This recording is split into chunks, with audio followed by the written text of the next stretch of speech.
ലോകത്തിൽ ഏറ്റവും ആദ്യം സ്ഥാപിതമായ തേക്ക് മ്യൂസിയമാണ് നിലമ്പൂർ തേക്ക് മ്യൂസിയം. 1840 ബ്രിട്ടീഷുകാർ നിലമ്പൂരിൽ കനോലി പ്ലോട്ട് എന്ന ഈ തേക്ക് പ്ലാന്റേഷൻ ആരംഭിക്കുന്നത്. നിലമ്പൂർ ടൗണിൽ നിന്നും 4 കിലോമീറ്റർ മാറി വെളിയൻതോട് എന്ന സ്ഥലത്താണ് ഈ മ്യൂസിയം.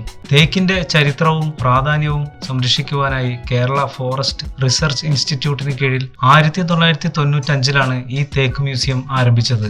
അന്നത്തെ വനം ഗ്രാമവികസന മന്ത്രിയായിരുന്ന ശ്രീ കടവൂർ ശിവദാസനാണ് 1995 മെയ് 21 മ്യൂസിയം ഉദ്ഘാടനം ചെയ്തത്. കേരള ഫോറസ്റ്റ് റിസർച്ച് ഇൻസ്റ്റിറ്റ്യൂട്ടിന് കീഴിൽ പ്രവർത്തിക്കുന്ന ഈ മ്യൂസിയത്തിൽ തേക്കുകളുടെ ആവാസ വ്യവസ്ഥ, ചരിത്രം, ഉപയോഗങ്ങൾ, പഠനങ്ങൾ എന്നിവയെക്കുറിച്ചുള്ള ചിത്രങ്ങളും തേക്ക് കൊണ്ട് നിർമ്മിച്ച ശില്പങ്ങളും ഇവിടെയുണ്ട്. 450 കൂടുതൽ വർഷം പഴക്കമുള്ള തേക്ക് മരത്തിന്റെ ചുവടു ഭാഗമാണിത്. ഈ കാണുന്നത് തേക്കിന്റെ വേരുപടലമാണ്. മണ്ണൊലിപ്പ് തടയുന്നതിൽ ഇവ പ്രധാന പങ്കുവഹിക്കുന്നു. 116 വർഷം പഴക്കമുള്ള തേക്കിന്റെ 2 ഭാഗങ്ങളാണ് ഇത്.